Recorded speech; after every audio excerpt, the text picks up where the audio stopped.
Assalamualaikum warahmatullahi wabarakatuh. Bismillahirrahmanirrahim. Allahumma sholli ala Muhammad wa ala ali Muhammad. Ya, sekarang kita akan belajar tentang macam-macam najis. Salah satu hal yang paling penting dalam ibadah kita maupun terutama dalam bidang fikih.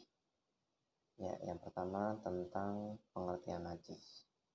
Najis adalah semua benda yang dianggap kotor, namun kotor ini menurut syariat, di mana peletak syariat memerintahkan agar dihindari.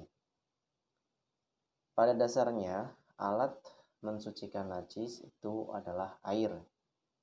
Walaupun di dalam kajian ilmu fikih itu ada kalanya diperbolehkan menggunakan selain air ketika dalam kondisi tertentu. Seperti kondisi yang mengharuskan kita untuk melakukan tayamum, misalkan lagi sakit, tidak ada air dan sebagainya.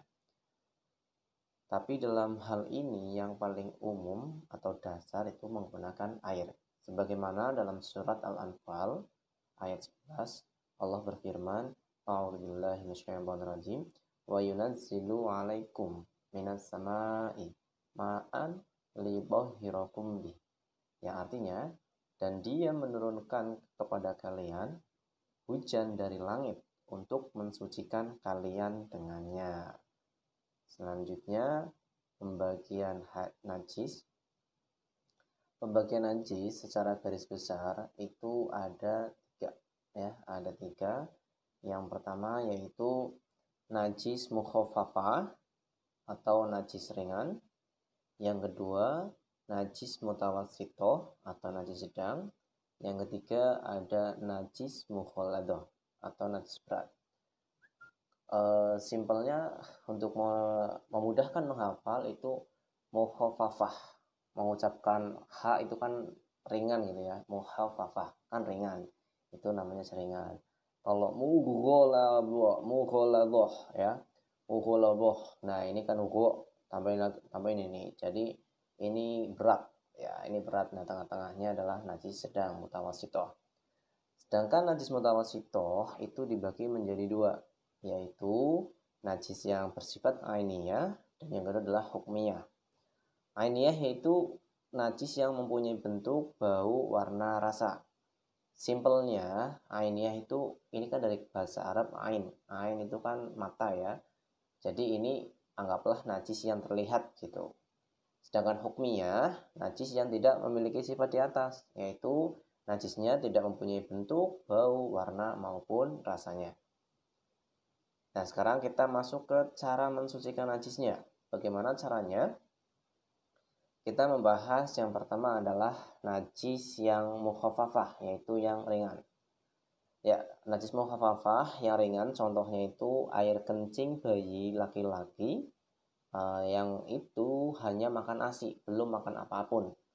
Dan ini mungkin bisa dikatakan usia 6 bulan zaman sekarang ya. Biasanya kan kalau 6 bulan bayi itu sudah dikasih makan apa gitu. Apalagi sekarang juga banyak bayi laki-laki yang sudah, ya anggaplah baru lahir, sudah langsung diberikan susu formula. Nah, itu sudah bukan ASI lagi gitu, karena sudah ada campurannya. Yang jelas di sini adalah air kencing bayi laki-laki yang tidak makan apapun kecuali ASI dari ibu. Cara mensucikannya bagaimana? Caranya adalah percikan air ke benda yang terkena meski tidak mengalir.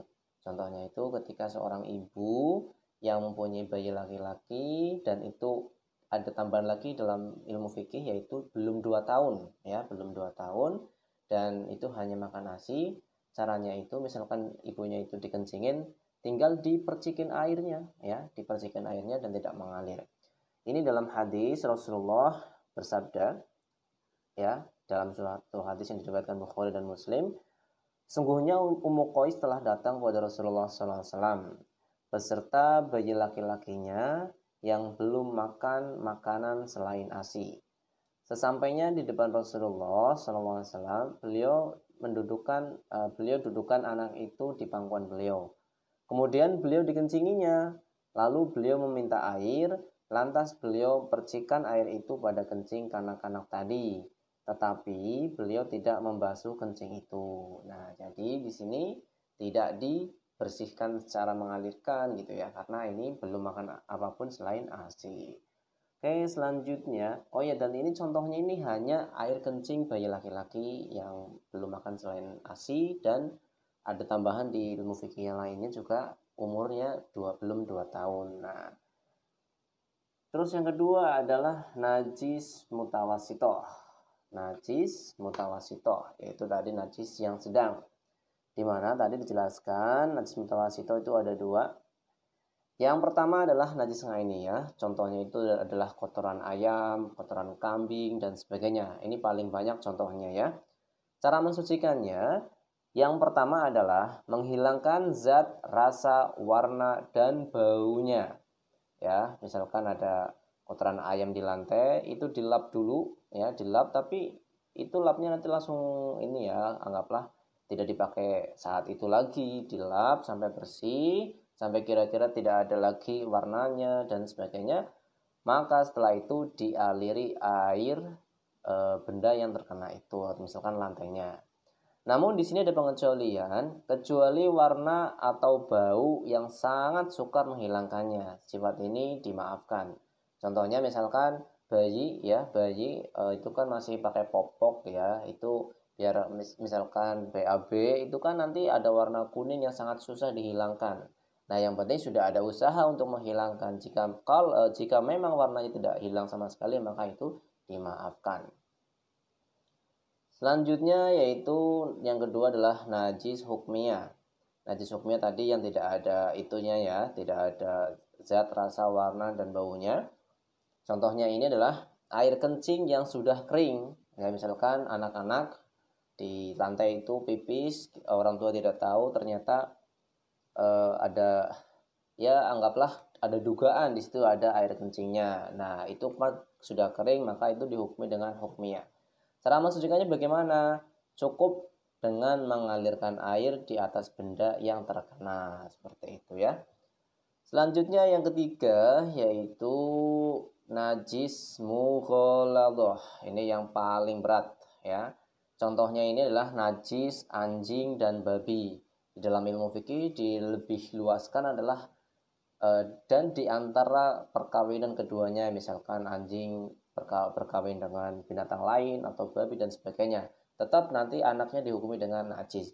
Dan diluaskan lagi, najis ini meliputi entah itu rambutnya, kulitnya, bangkainya, lidahnya, dan sebagainya. Lalu cara mensucikannya bagaimana? Benda yang terkena najis itu hendaklah dibasuh 7 kali. 1 kali diantaranya dibasuh dengan air yang dicampur dengan tanah.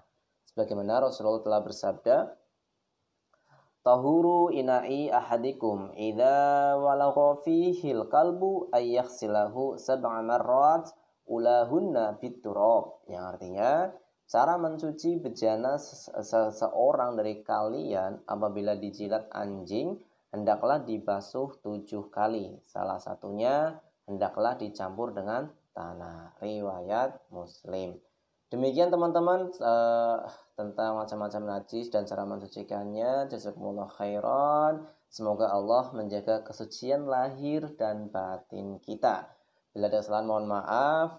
Wassalamualaikum warahmatullahi wabarakatuh.